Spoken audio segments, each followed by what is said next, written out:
Silence and satsanga. Although Sri Ramana was happy to give his verbal teachings to anyone who asked for them, he frequently pointed out that his silent teachings were more direct and more powerful. These silent teachings consisted of a spiritual force which seemed to emanate from his form, a force so powerful that he considered it to be the most direct and more important aspect of his teachings. Instead of giving out verbal instructions on how to control the mind, he effortlessly emitted a silent power which automatically quietened the minds of everyone in his vicinity. The people who were attuned to this force report that they experienced it as a state of inner peace and well being. In some advanced devotees, it even precipitated a direct experience of the self. This method of teaching has a long tradition in India, its most famous exponent being Dakshinamurti, a manifestation of Shiva, who brought, who brought four learned sages to an experience of the self through the power of his silence. Sri Ramana frequently spoke of Dakshinamurti with great approval, and his name crops up in many of the conversations. This flow of power from the Guru can be received by anyone whose attention is focused on the self or on the form of the Guru. Distance is no impediment to its efficacy. This attention is often called satsanga, which literally means association with being. Sri Ramana wholeheartedly encouraged this practice and frequently said that it was the most efficient way of bringing about a direct experience of the self. Traditionally, it involves being in the physical presence of one who has realized the self, but Sri Ramana gave it a much wider definition. He said that the most important element in satsanga was the mental connection with the Guru. Satsanga takes place not only in his presence but whenever and wherever one thinks of him. The following quotation gives an indication of the power of satsanga. It consists of five stray Sanskrit verses which Sri Ramana came across at various times. He was so impressed by their contents that he translated them into Tamil and incorporated them in Ulladu Narpadu Anubandham, one of his own written works which deals with the nature of reality. By satsanga, the association with the objects of the world will be removed. When that worldly association is removed, the attachment or tendencies of the mind will be destroyed. Those who are devoid of mental attachment will perish in that which is motionless. Thus, they attain Jivan Mukti or liberation. Cherish their association.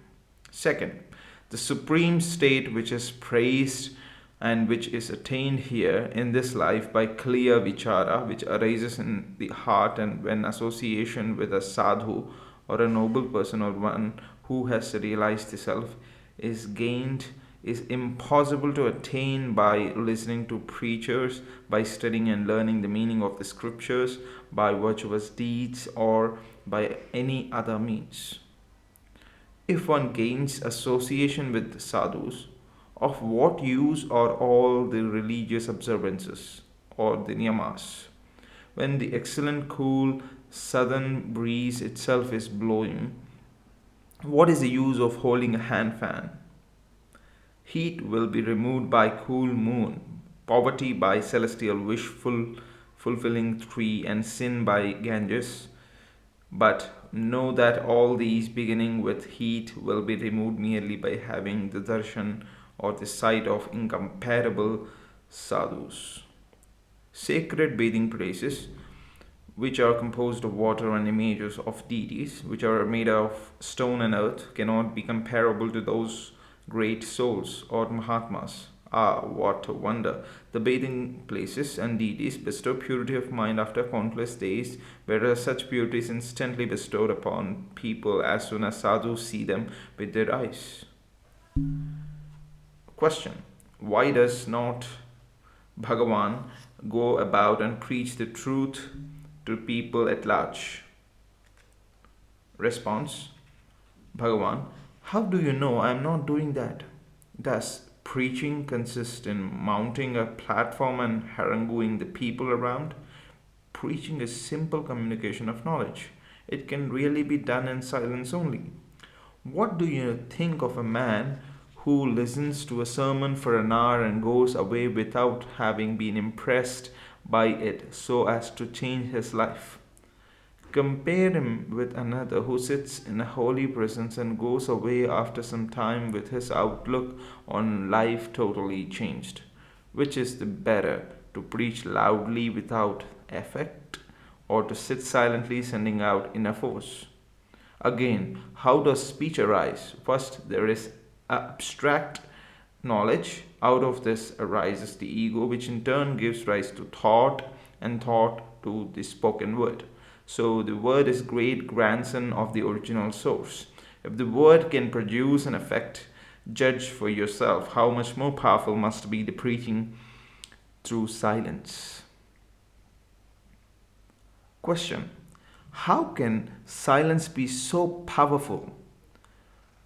Bhagavan: a realized one sends out waves of spiritual influence which draw many people towards him.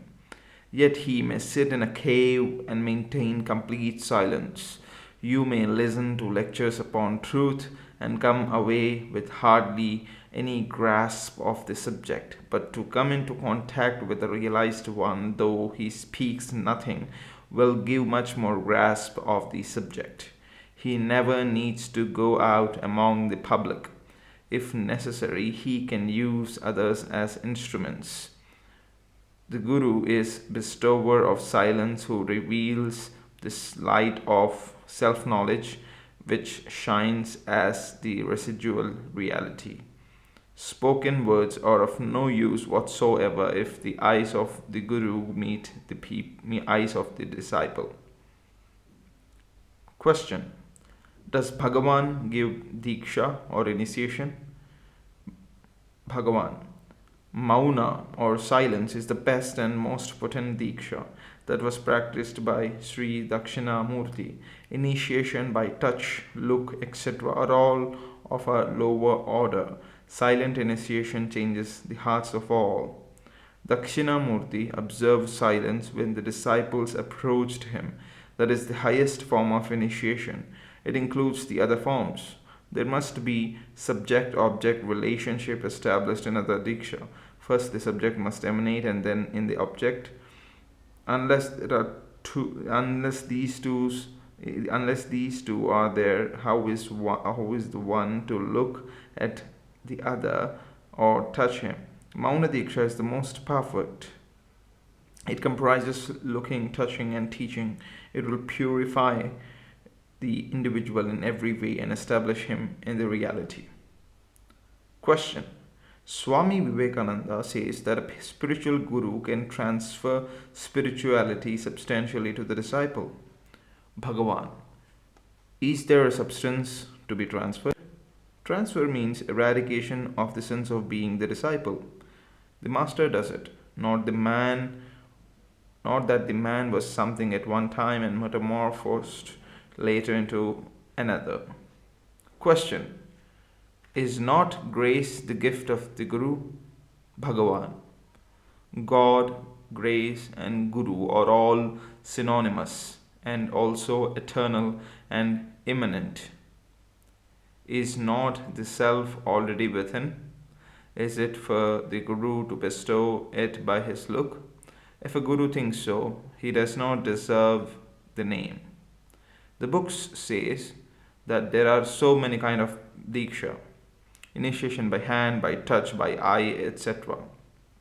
They also say that the Guru makes some rites with fire, water, japa, or mantras, and calls such fantastic performances dikshas, as if the disciple becomes ripe only after such processes are gone through by the Guru. If the individual is sought, he is nowhere to be found. Such is the Guru, such is Dakshinamurti. What did he do? He was silent when the disciples appeared before him. He maintained silence and the doubts of disciples were dispelled, which means that they lost their individual identities, that is, jnana, and not all the verbiage usually associated with it. Silence is the most potent form of work.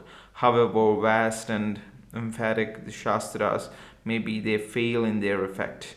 The Guru is quiet, and peace prevails in all. His silence is more vast and more emphatic than all the Shastras put together. These questions arise because of the feeling that having been here so long, heard so much, exerted so hard, one has not attained or gained anything. The work proceeding within is not apparent. In fact, the Guru is always within you.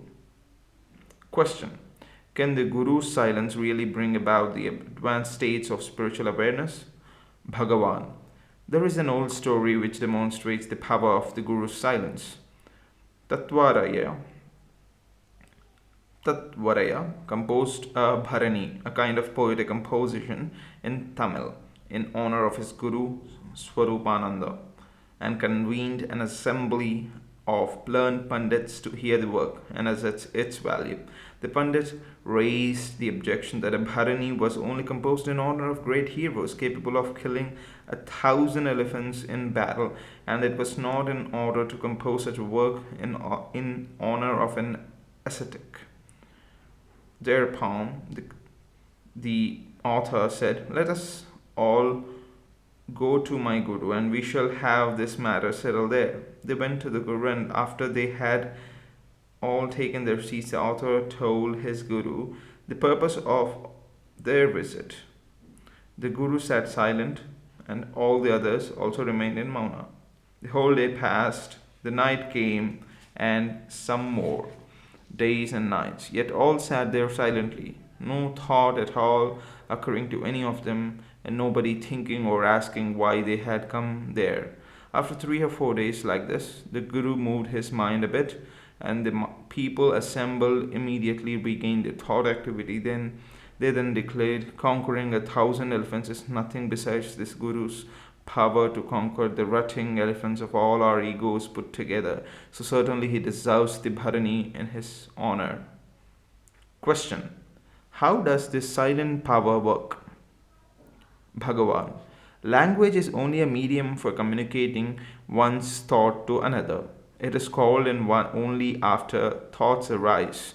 Other thoughts arise after I thought arises, and so I thought is the root of all conversation. When one remains without thinking, one understands another by means of universal language of silence. Silence is ever speaking.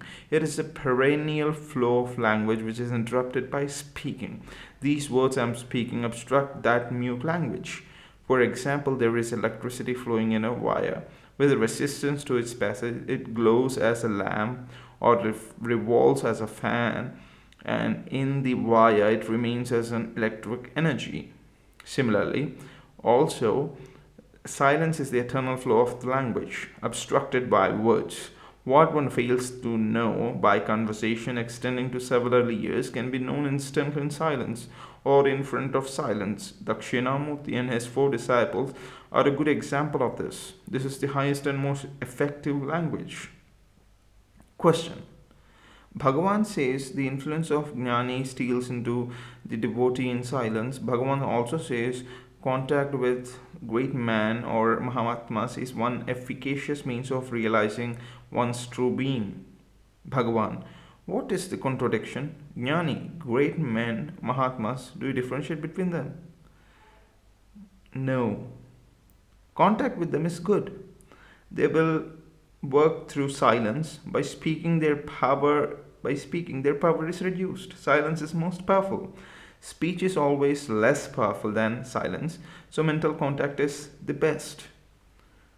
Question: does this hold good even after the dissolution of physical body of the jnani, or is it true only so long as he is in flesh and blood? Bhagavan: Guru is not the physical form, so the contact will remain even after the physical form of the Guru vanishes. One can go to another Guru after one's Guru passes away, but all gurus are one and none of them is the form you see. Always mental contact is the best. Question: is the operation of grace the mind of the guru acting on the mind of the disciple, or is it a different process? Bhagavan: the highest form of grace is silence. It is also the highest upadesha or teaching. Question: Vivekananda has also said that silence is the loudest form of prayer. Bhagavan: it is so for the seeker's silence. The Guru's silence is the loudest upadesha. It is also grace in its highest form. All other dikshas or initiations are derived from Mauna and are therefore secondary. Mauna is the primary form. If the Guru is silent, the seeker's mind gets purified by itself. Bhagavan: Sri Bhagavan's silence is itself a powerful force. It brings about a certain peace of mind in us. Bhagavan: silence is never ending speech. Vocal speech obstructs the other speech of silence. In silence, one in intimate contact with the surroundings. The silence of the Dakshinamurti to remove the doubts of the four sages. Mauna Vyakya Prakatita Tattvam means the truth expounded by silence. Silence is said to be this exposition. Silence is so potent. For vocal speech, organs of speech are necessary and they precede speech, but the other speech lies even beyond thought. It is in short, transcendent speech or unspoken words. Paravak. Question: can everyone benefit from this silence? Bhagavan: silence is the true Upadesha. It is the perfect Upadesha. It is suited only for the most advanced seeker. The others are unable to draw full inspiration from it. Therefore, they require words to explain the truth, but truth is beyond words. It does not admit of explanation. All that it is possible to do is to indicate it. Question: it is said that one look of a Mahatma is enough, that idols, pilgrimages, etc. are not so effective. I have been here for 3 months, but I do not know how I have been benefited by the look of Maharshi.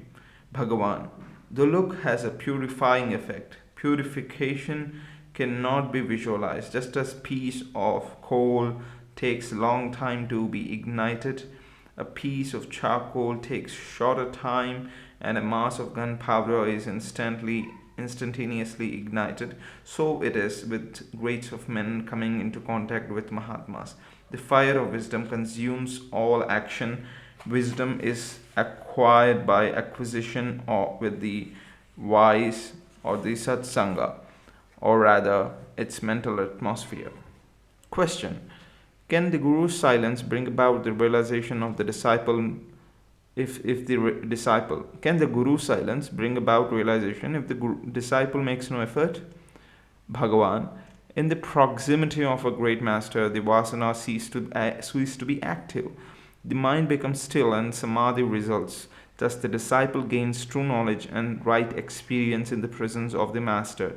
To remain unshaken in it, further efforts are necessary. Eventually, the disciple will know it to be his real being and will thus be liberated even while alive.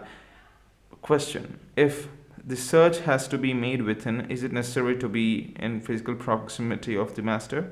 Bhagavan: it is necessary to be so until all doubts are at an end. Bhagavan: question: I am unable to concentrate by myself. I am in search of a force to help me. Bhagavan: yes, that is called grace. Individually we are incapable because the mind is weak. Grace is necessary. Sadhu seva, serving a sadhu, will bring it about. There is, however, nothing new to get. Just as a weak man comes under control of a stronger man, the weak mind of a man comes under the control easily in the presence of a strong-minded sadhus. That which is only grace. There is nothing else. Question: is it necessary to serve the Guru physically? Bhagavan: the Shastras say that one must serve a Guru for 12 years in order to attain self-realization. What does the Guru do? Thus, he hand it over to the disciple. Is it is not the self always realized? What does the common belief mean then? Man is always the self, and yet he does not know. Instead, he confounds it with the non self, the body, etc. Such confusion is due to ignorance. If ignorance is wiped out, the confusion will cease to exist and the true knowledge will be unfolded. By remaining in contact with the realized sages, the mind gradually loses the ignorance until its removal is complete. The eternal self is thus realized.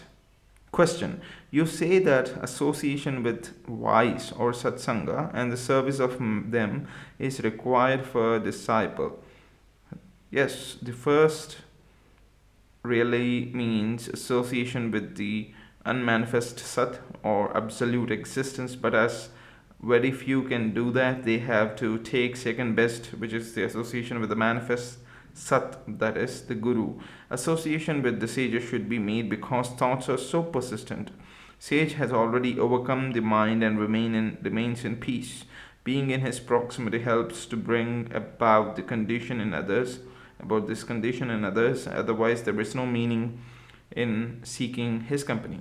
The Guru provides the needed strength for this, unseen by others. Service is primarily to abide in self, but it also includes making the Guru's body comfortable and looking after his place of abode.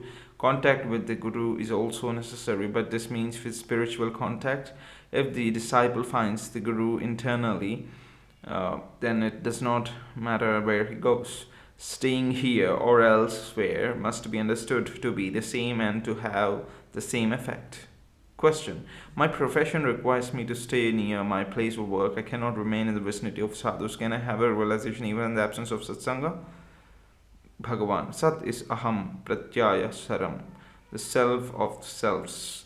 The sadhu is that self of selves. He is immanent in all. Can anyone remain without the self? No. So no one is away from the satsanga. Question. Is proximity to the Guru helpful? Bhagavan. Do you mean physical proximity? What is the good of it? The mind alone matters. Mind must be contacted. Satsanga will make the mind sink into the heart. Such association is both mental and physical. The extremely visible being of the Guru pushes the mind inward. He is also in the heart of the seeker, and so he draws the latter's inward bent mind into the heart. All that all that I want to know is whether satsanga is necessary and whether my coming here will help me or not.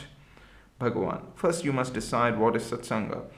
It means association with Sat or reality. One who knows or has realized Sat is also regarded as Sat.